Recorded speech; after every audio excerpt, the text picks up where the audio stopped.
का धन्यवाद कर रहा हूं, आपको शुक्रिया आपका अदा कर रहा हूं। आपने मुझे अवसर दिया है कि आपके सामने हम अपनी बात रखें, आपसे मिलने का अवसर दिया है, आपसे परिचय करने का अवसर दिया है, उसके लिए आपका हृदय से आभार व्यक्त कर रहे हैं।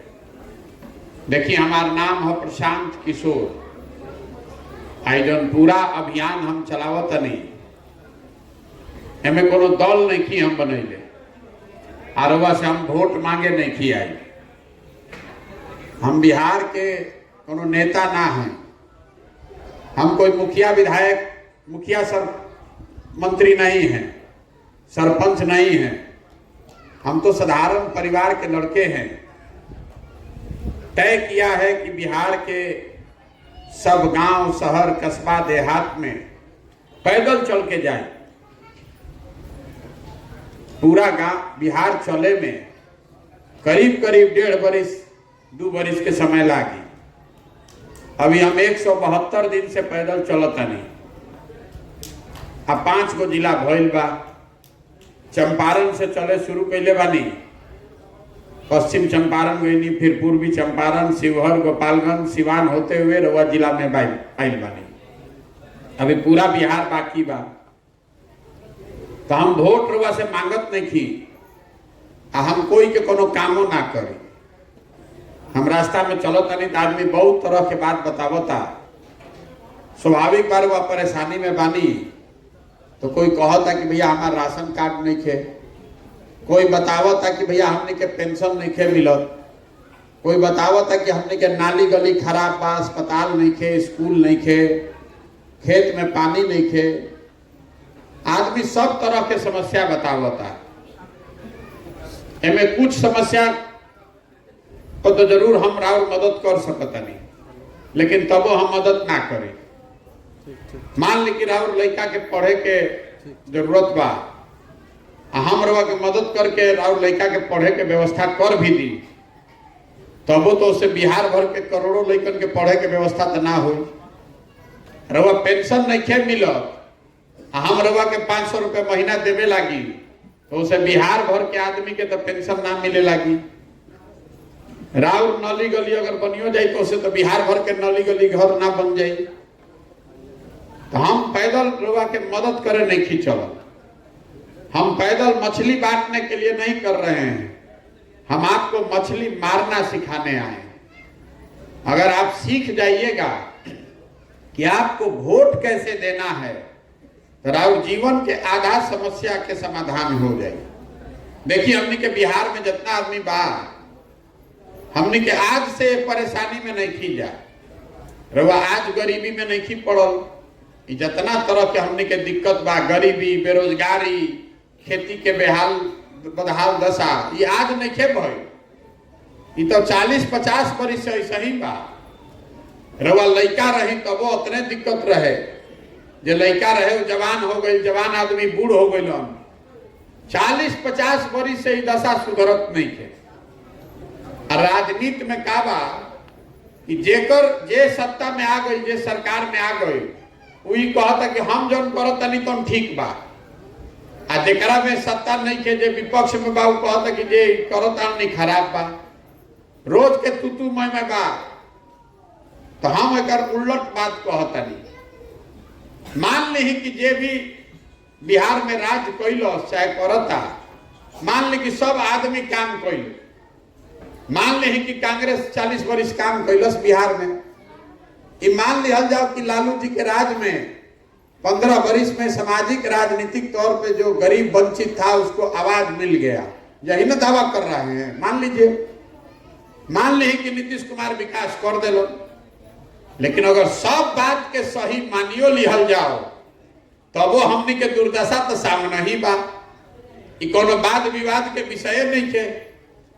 मान ली भैया, तो हम यही से कहता नहीं अभियान में कि रउआ सरकार में रही, रउआ काम कोई नहीं, एक खातिर रउआ के प्रणाम करता नहीं, रउआ के साधुवाद कर रहा बानी। लेकिन रउआ जितना प्रयास कोई नहीं, जितना काम कोई नहीं, उसके बाद भी आज बिहार देश का सबसे गरीब, सबसे पिछड़ा, सबसे ज्यादा अशिक्षित, सबसे ज्यादा भूखमरी या बेरोजगारी वाला राज्य है। ये बात तो हमने के सब देखते बानी जा, इनमें तो कोनो बात विवाद के विषय नहीं थे। तो कोई भी समझदार आदमी बताई कि भाई जौना रास्ता पर 50 वर्ष से चलता नहीं जा, अगर यही रास्ता पर अगला 50 वर्ष भी चलत रह जाए तो हमने के मंजिल ना मिली। जब पिछला 50 वर्ष में गरीबी ना दूर हुई तो अगलो 50 में ना हुई। रास्ता नया चुनना पड़ेगा। तब नया रास्ता का चुनल जाओ, तो चुनल जाए नया रास्ता। एक खातिर जरूरी है कि पहले समझल जाओ कि 50 वर्ष में हमने से गलती का होता। जब रोग के कारण के पता चली तबे ना रोग के दवा हुई। तो वो पहले ही समझी कि बिहार में इतना गरीबी बा का कि कोनो नेता और दल कैले बा, राज्य और केंद्र कैले बा कि कोनो दूसर बात बा। तो देखिए दुनिया भर में गरीबी से बाहर निकलने के 3 रास्ते बताए गए हैं। तीने गो रास्ता बा गरीबी से बाहर निकले के।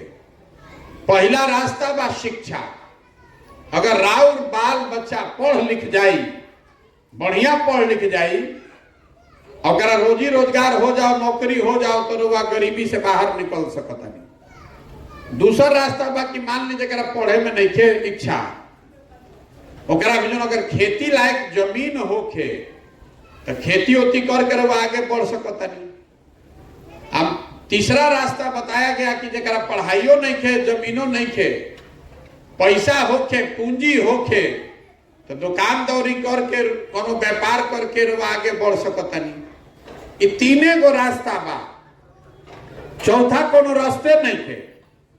जौन परिवार, जौन आदमी भी गरीबी से बाहर निकलल बा, वो चाहे तो पढ़ लिख के आगे बढ़ल बा, चाहे फिर खेती बढ़िया करके आगे बढ़ल बा, चाहे कोनो उद्योग व्यापार करके आगे बढ़ल बा। तो वह ध्यान से देखो तो पता चले कि बिहार में ज्यादातर आदमी के पास ये 3 में तीनों रास्ता बंद है। पढ़े के जा व्यवस्था कोई के है नहीं थे।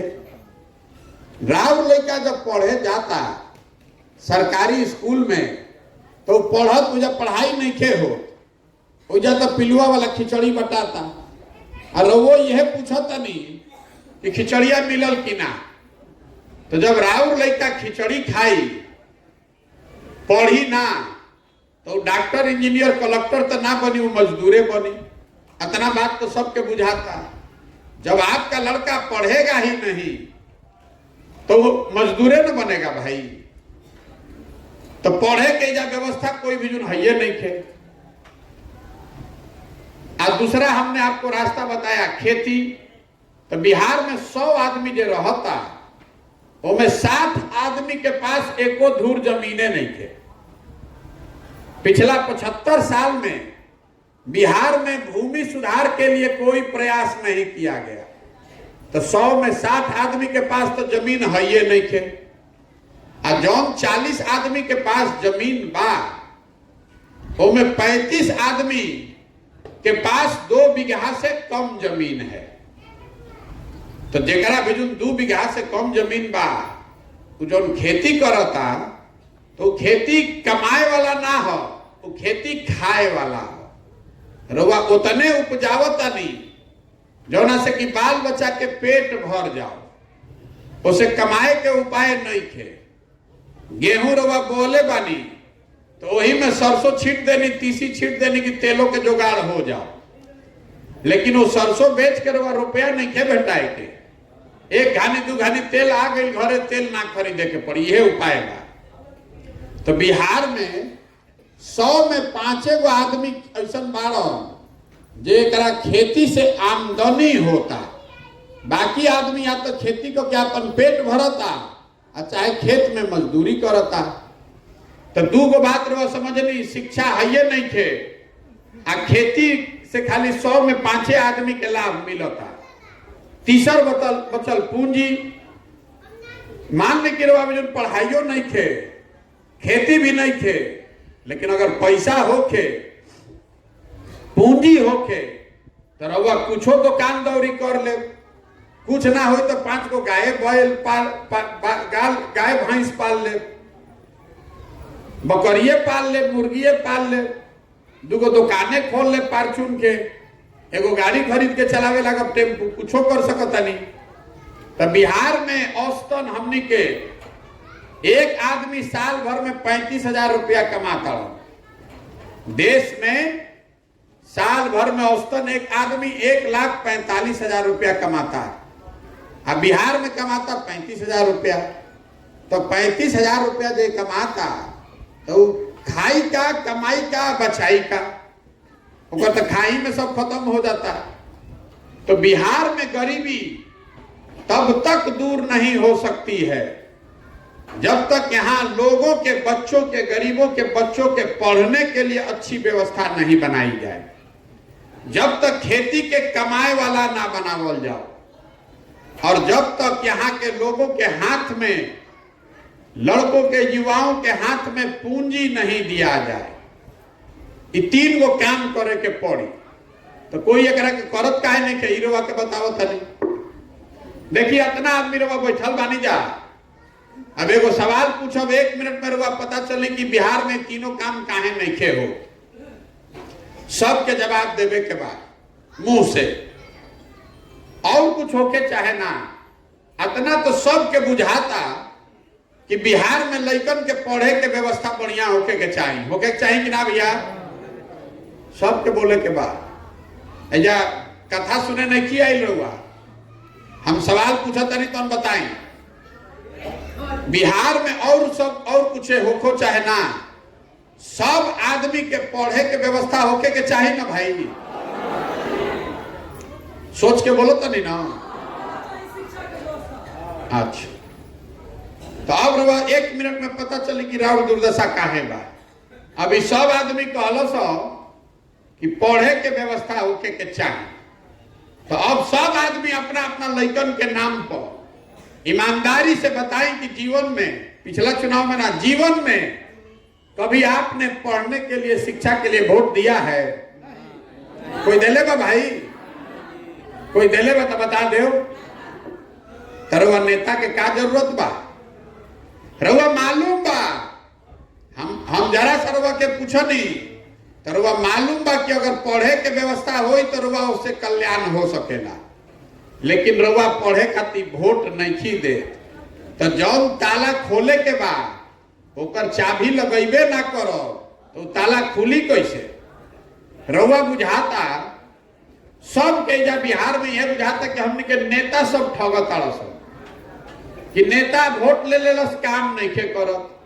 हम रवा के बतावत नहीं कि नेता रवा के ठगत नहीं के। इस बात को आप समझिए, नेता आपको नहीं ठग रहा है।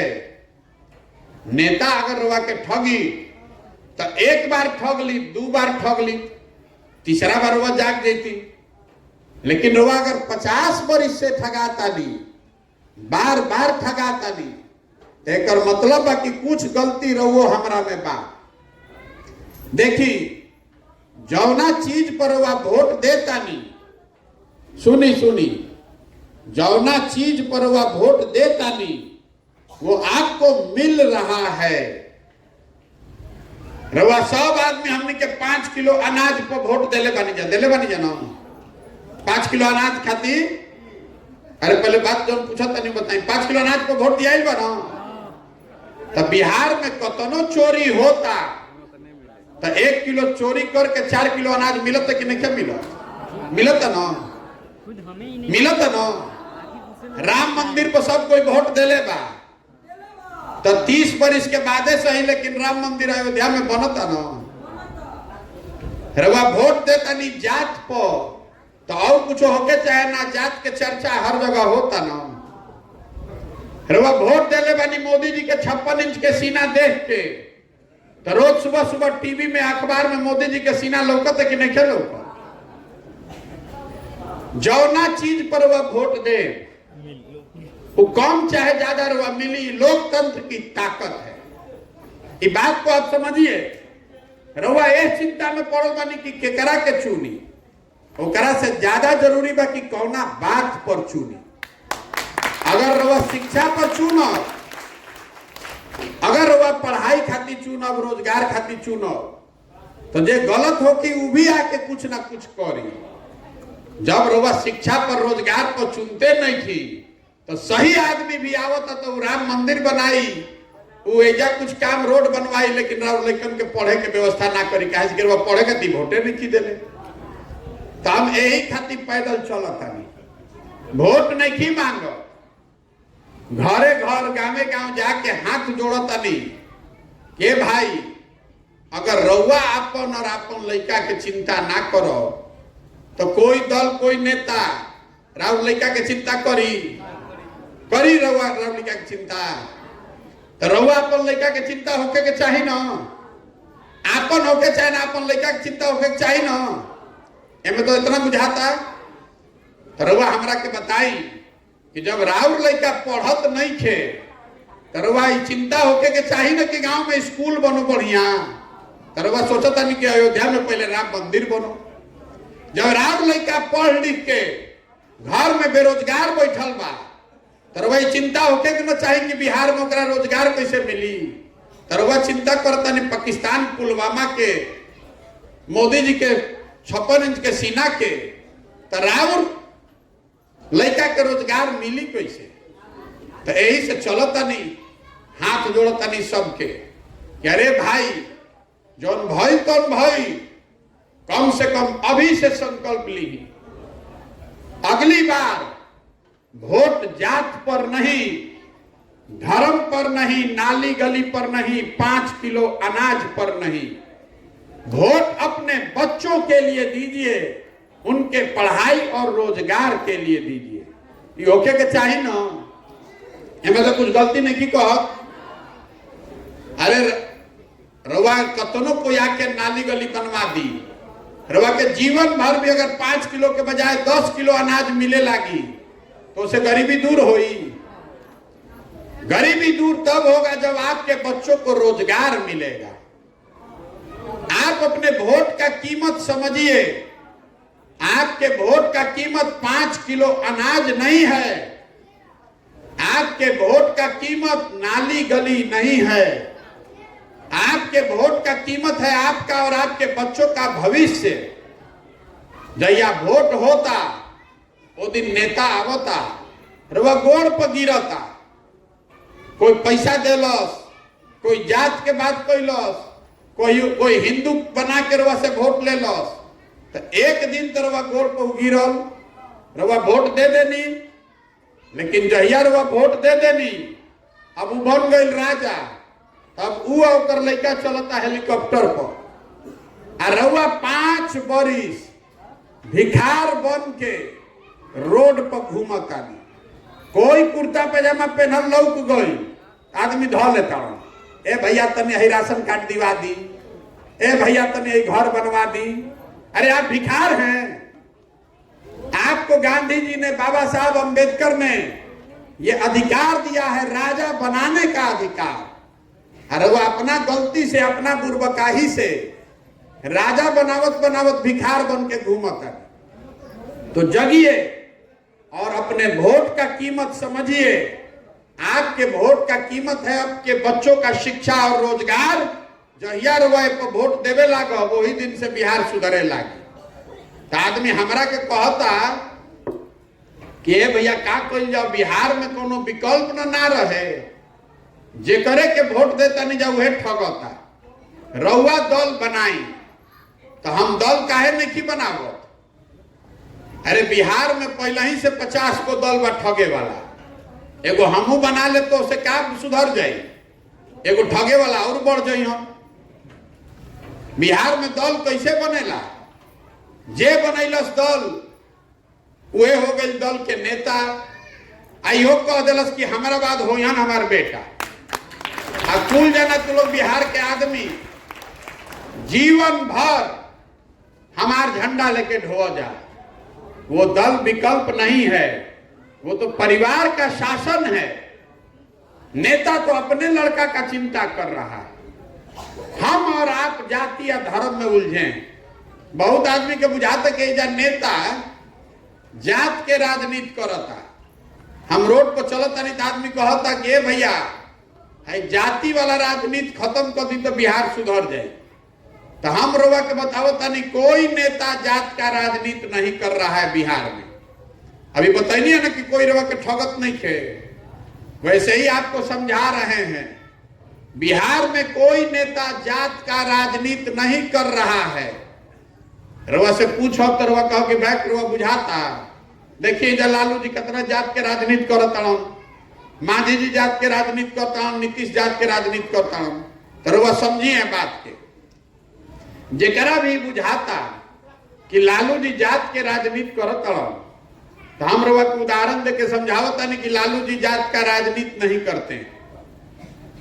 लालू जी अगर जात के राजनीति करते तो ई न कहतन भैया कि यादव समाज से जो सबसे काबिल लड़का बा वही बिहार का मुखिया बनेगा, और सारा यादव जी भाई लोग आप लोग आरजेडी को, लालटेन को वोट दीजिए। लालू जी नहीं कम न कहो, लालू जी ये कह रहे हैं कि हमारा लड़का राज्य का मुखिया बनेगा और सब यादव जी लोग आप लोग वोट हमको दीजिए। तो जात के राजनीति कहा भली, तो परिवार के राजनीति भई। लालू जी के तो अपन लड़का के चिंता बा, जात तो रउआ दिमाग में घुसल बा। और लालू जी अकेले नहीं खो, कोनो पंडित जी बाड़ो, कोई मांझी जी बा, कोई कुशवाहा बा, कोई राजपूत बा, कोई भूमिहार बा, कोई दलित बा, जे जौना जात के नेता बा।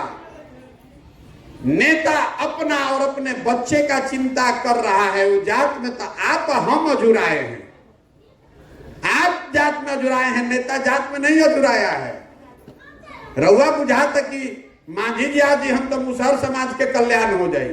अरे मांझी जी आ गिलन तो ऊ रही ना कहता कि हमारा लड़का हमारा बात होके के चाहे, उसे मुसहर समाज के क्या फायदा बा।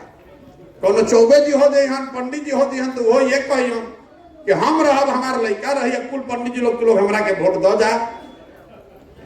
नेता जात की राजनीति नहीं कर रहा है, नेता अपना और अपने बच्चे की राजनीति कर रहा है।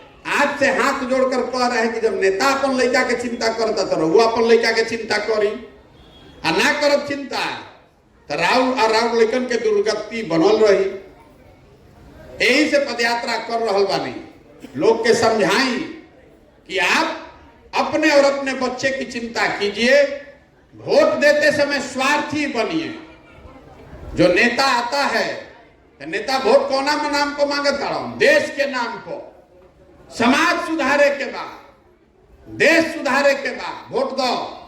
हम रवा के कहता नहीं कि वोट आप देते समय स्वार्थी बनिए। देश सुधरी बाद में, समाज सुधरी बाद में। जब तक आप और आपके बच्चे का जिंदगी नहीं सुधरेगा तब तक देश नहीं सुधर सकता। अगर राउर लड़का अनपढ़ रही, पूरा बिहार के आदमी अनपढ़ हो जाए तो उसे देश सुधर जाए कि देश बर्बाद हो जाए। अगर हमनी के सब लड़का बेरोजगार हो जाए बिहार में तो उसे देश मजबूत हो कि देश कमजोर हो। जो आदमी अपने और अपने बच्चों की चिंता नहीं कर सकता है वो देश का चिंता क्या करेगा। आप स्वार्थी बनिए, अपना स्वार्थ देखिए, अपने बच्चों का भविष्य देखिए और उसी को देखकर वोट दीजिएगा, तभी बिहार में सुधार हो सकता है। हाँ ना तो जाति के नाम पर, धर्म के नाम पर, कोई राष्ट्रवाद के नाम पर, कोई भारत पाकिस्तान पुलवामा के नाम पर वह वोट देते रहो तो जीवन में कभी ये सुधरेगा नहीं। लिख कर रखिए, जौना गरीबी बदहाली में रोवा जियता नहीं, आने वाले 50 वर्ष में भी आपके बच्चे इसी गरीबी बदहाली में जिंदा रहेंगे। आदमी कहता कि भैया प्रशांत किशोर बहुत होशियार बड़न, रउआ आगे आगे चली, आप बिहार को सुधारिए। तो जे देखी मंच पावेला तो ये कहला कि हमरा के वोट दे दो, हम ही भगवान के दूत बानी, हम आज तो सुधार दे। हम आपको कह रहे हैं एक प्रशांत किशोर को छोड़िए, अगर 10 प्रशांत किशोर आ जाएंगे तब भी बिहार नहीं सुधर सकता। जब तक आप नहीं सुधरिएगा, जब तक आप नहीं खड़ा होइएगा तो प्रशांत किशोर सुधार दी, हम कोई नहीं सुधार सकता है बिहार को। आपको सुधरना होगा, अपने लिए, अपने बच्चों के लिए आप सुधरिए। और जाति, धर्म, नाली गली, 5 किलो अनाज, 500 रुपया के प्रलोभन से ऊपर उठ के अपने बच्चों के पढ़ाई और रोजगार के लिए वोट दीजिए। यही खातिर पूरा प्रयास कर रहा बनी। तो प्रयास होके के चाहे कि ना रवा बताई, प्रयास होके के चाहे कि ना होके के चाहे। हम अभी एगो नारा लगवाई, सबको बोलना है। हम बोलेंगे जय बिहार, आपको बोलना है जय जय बिहार, पूरा ताकत से जय बिहार। छपरा के आदमी में हथने दो, जय बिहार, जय बिहार, जय बिहार। हमरा के नारा काहे लगवावत नहीं समझी। हमने के लड़का बिहार के जाता सन बाहर, कोई पढ़े जाता, कोई मजदूरी करे जाता। जहां हमने के जाता नहीं जा, ओइजे आदमी 2 थप्पड़ मार देता। कोई तमिलनाडु में मार देलस, कोई गुजरात में मार देलस। जहां रवा चल जाई तो आदमी कहता हूं बिहारी मतलब बुर्बक, बिहारी मतलब अनपढ़, बिहारी मतलब बेवकूफ। हर दिन पूरे भारत में बिहार के लोगों को बिहारी कह के जलील किया जाता है। हमने के सब बुर्बक बनी जा। अरे हम लोग बुर्बक नहीं हैं, यहाँ के नेताओं ने हम लोग को बेवकूफ बना दिया। ये तो ज्ञान की भूमि रही है बिहार, बिहार ज्ञान की भूमि रही है। देवताओं को भी आकर बिहार में ज्ञान मिला है।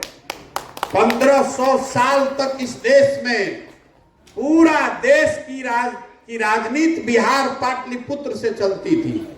आज हमनी के दशा देखी कि हमनी के पूर्वज पूरा देश के नेतृत्व करत रहन, आ हमनी के दुर्दशा बा कि हमनी के बाल बच्चा पढ़े खातिर आ रोजगार 15,000 रुपया खातिर पूरा देश में मारल मारल फिरत आओ। तो माटी के गौरव करे सीखी, इस मिट्टी का गौरव करना सीखिए, इसलिए वो नारा लगवाए हैं। हम लोग बेवकूफ लोग नहीं हैं। इस मिट्टी में इतनी ताकत है कि आप अगर खड़े हो जाइएगा, अपने लिए नहीं अपने बच्चों के लिए खड़े हो जाइएगा, तो आप देखिएगा कि बिहार में वो व्यवस्था बनाई जा सकती है कि हम लोग के बच्चों को पढ़ने के लिए और रोजगार के लिए एक किसी को भी बाहर नहीं जाना पड़ेगा। एकदम एकरा के याद रखी। जन सुराज में हम कहनी है कि हम कोनो काम ना करी, कोई वादा नहीं करते हैं। एक संकल्प आपको बता देते हैं। जन सुराज का पहला संकल्प क्या है कि जहिया जनता के सरकार बनो, आपकी सरकार बन जाए, तो उस दिन रोड बनो चाहे ना, नाली बनो चाहे ना, साल भर के अंदर जितना लड़का हमने के भाई बहरी जाके मजदूरी कर रहा बाड़न, आ जौन लड़का बेरोजगार पढ़ लिख के बैठल बा, सब के लिए 10 से 15,000 रुपया के रोजगार के व्यवस्था एजे कइल जाए। ओके के चाहिए ना। अब रउआ हमरा के बता दी कि आपको 5 किलो अनाज चाहिए कि रोजगार चाहिए। फिर से सोच के बता दी, गलती ना होके चाहिए। आपको 5 किलो अनाज चाहिए कि रोजगार चाहिए? पढ़ाई चाहिए कि जाति चाहिए? लड़कन के पढ़ाई चाहिए कि जाति चाहिए? तो संकल्प ली कि 2 बात कहनी है कि रोजगार चाहिए, पढ़ाई चाहिए। तो ये 2 चीज को वोट दे। जिसको वोट देना है दीजिए, हमको उससे कोई फर्क नहीं है, लेकिन वोट पढ़ाई और रोजगार पर होना चाहिए। ओके चाहिए ना भाई, कुछ गलत नहीं ना कह। तो संकल्प ली, अब फिर जाके अगर जात पर वोट दे, अब हिंदू बन के वोट दे, मंदिर खातिर वोट दे, पाकिस्तान खातिर वोट दे, तो लिख कर रखिए अपने बच्चों के भविष्य के लिए आप ही गुनाहगार होइएगा। इसको ध्यान में रखिएगा। दूसर के बात नहीं थे, प्रशांत किशोर का बात नहीं है, आपके बच्चे के भविष्य का सवाल है। अब फिर जाके गलती दबाइएगा कि क्या करी भैया हिंदू मुस्लिम हो गई, क्या करी भैया पाकिस्तान हो गई। तो हो गई तो दे देनी, तो अपना लड़कन के भविष्य खातिर हो गए जिम्मेवार हो, कभी ये कहे आई बानी। नहीं तो संकल्प लीजिए कि बिहार के बच्चे हमने के कुल जो लड़का 1200 पूरा भारत में घूम के मजदूरी करने के लिए पैदा हुए हैं। आपके घर का लड़का 20 बरिस 22 बरिस के लड़का जेकरा के रउआ पेट काट काट के पाल पोस के बड़ा करतनी 20 बरिस 22 बरिस के हो गई, तो ट्रेन में बैठ के बस में भेड़ बकरी के तरह कोचा के आदमी जाता मजदूरी करे। जहां मजदूरी करे जाता छोट छोट कमरा में 4 गो 5 गो आदमी रहता, 12,000 15,000 रुपया के लिए 12-12 घंटा आदमी हार गलावता। और रउआ वोट जब देता नहीं पूछता नहीं वोट काहे देनी है, तो रउआ कहता नहीं का करी भैया सब गाँव में देते रहे तो हमू दे देनी। अरे राउर लइका राउर सवांग राउर बाबूजी राउर चाचा अपन हार गलावत 6,000 8,000 रुपया खाती, और रउआ जैया वोट देता नहीं तो ऐसा ही दे देता नहीं, और ऐसा ही देव तो रउआ ना भोगो तो हम भोगो। ये समझिए, अपने बच्चों के लिए अपने घर के परिवार के लिए खड़े होइए, सजग बनिए। जाति धर्म पर वोट मत बेचिए, 5 किलो अनाज पर वोट मत बेचिए, अपने बच्चों के भविष्य का ख्याल रखिए, तबे सुधरी। तो यही खातिर चलता नहीं तो चल जाओ ना होके ना प्रयास। हम रवा से वोट नहीं मांगो, चंदा हम कोई से ली ही ना, अरे वह नजर घुमा के पूरा इधर कैंप में देख लिए वो अपन फोटो भी ना लगाई, कहीं अपन फोटो नहीं लगैले। रउआ से मांगे आयल बानी राव आशीर्वाद। इ टेढ़ा काम बा, एक दिन में ना होई। जैसे फर्श पर काई जाम जाला तो काई कैसे छोड़ाइला, बैठ के ईटा से झाड़ू से रगड़ के छोड़ावे पड़ेला। वैसे ही बिहार के समाज में लोगों के दिमाग में नेताओं ने दलों ने काई जमा दिया है। आपको अपने बच्चों की तकलीफ और उसका भविष्य नहीं दिख रहा है, तो यही से गाँव गाँव चलता नहीं वो काई के छोड़ावे खाती। तो कठिन काम बा, 40,000 गांव में जाके लोग के समझावल हार मास के शरीर से हो सकेला। कोई जाता बाबा धाम 5 दिन में उनकर गोड़ और फूल जाता, आके खटिया पर गिरता। हम 175 दिन से चल रहे हैं, अभी 1.5 बरस चलेंगे, तो ये हो कैसे? ये होता ऊपर वाला के कृपा से और आपके आशीर्वाद से। अगर आपको लगता है कि जो काम हम कर रहे हैं ये ठीक है, ये बिहार के भले के लिए है, बिहार के बच्चों के भविष्य के लिए है, तो एक बार हाथ उठा के आशीर्वाद दी। राउर वोट ना चाहिए, राउर आशीर्वाद चाहिए, है ना? आपका आशीर्वाद ओके ना? प्रयास होना चाहिए ना भाई। आदमी पूछा था, आदमी हमारे से पूछा था कि भाई इतना बढ़िया बढ़िया बतियावत अपना खातिर क्या चाहत? बहुत आदमी के ये बुझाता कि हम एजा सरकार बनावे आई बानी। अरे भाई, अगर हमरा सरकार में आवे के रही तो जे हमरा के में जानता उसको मालूम है कि जिस दिन हम चाहेंगे कल सरकार में आ जाएंगे। के रोकता? रोजे नीतीश कुमार बोलावत। ये सरकार बनाने का अभियान नहीं है।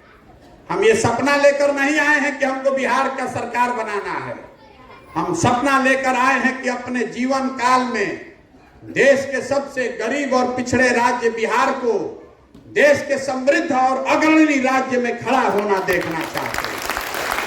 इसलिए इतना प्रयास कर रहे हैं, अपना जीवन का सब कुछ इसलिए दांव पर लगाए हैं कि अपने जीते जी ये देखना चाहते हैं वैसा दिन भी जब गुजरात महाराष्ट्र पंजाब से लड़के आकर बिहार में रोजी रोजगार करें, तब मानेंगे कि बिहार में विकास हुआ। होके के चाहिए कि ना होके के चाहिए? होके के चाहिए कि ना होके चाहिए? बताइए।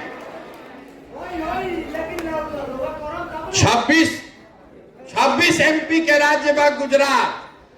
गुजरात का आदमी बन गया है फैक्ट्री का मालिक। और 40 एमपी के राज्य बा बिहार। बिहार के लड़का जाके फैक्ट्री में मुझे गुजरात में करत मजदूरी, तो ये बदले के चाहिए ना भाई। तो आपके आशीर्वाद से बदलेगा। और जो बात हम कहले बानी ये कायम रही, एगो प्रशांत किशोर के करे से ना होई। हम अपन काम करतानी, लेकिन हम मान ली कि जब 500 आदमी से भेंट कोई नहीं, इधर रहता 5,000 आदमी। अब आप पर यह जिम्मा है कि आप जाइए, जब घरे रवा जाई तो अपन संगी साथी के बताई कि ना रे भाई, बहुत हो गई दल के राजनीति, बहुत हो गया जात और धर्म का राजनीति, एक बार हम लोग सब लोग मिलके अपने बच्चों की राजनीति करें, अपने बच्चों के बेहतर भविष्य के लिए जगें और जनता की सरकार बनाएं। एक नाम क्या बा? जन सुराज। सुराज मतलब सुंदर राज। केकर सुंदर राज? मोदी के ना, लालू नीतीश प्रशांत किशोर का नहीं, आपका सुंदर राज होना चाहिए। होना चाहिए ना भाई? ओके चाहिए ना? तो बहुत बहुत धन्यवाद। अब रुआइल बनी एकरा खाती जितना आदमी रुआई जैसे जाए जाता नहीं, अगर वह चाहे तो गांधी जी के झंडा लेके जा सकता है, लेकिन झंडा तबे ले जब उसको सम्मान से घर पर लगाना होगा। हमार बाबूजी के फोटो नहीं थे, गांधी जी के फोटो बा, उस पर अपमान नहीं होना चाहिए। अगर ले जाकर अपने घर लगाना चाहते हैं तो झंडा ले जाइए, घर पर लगाइए और आशीर्वाद आपने दिया है, हमको ईमानदारी से प्रयास करने दीजिए। साल 1.5 साल 2 साल लागी, लेकिन बढ़िया व्यवस्था बिहार में बनावल जाए। बहुत बहुत धन्यवाद।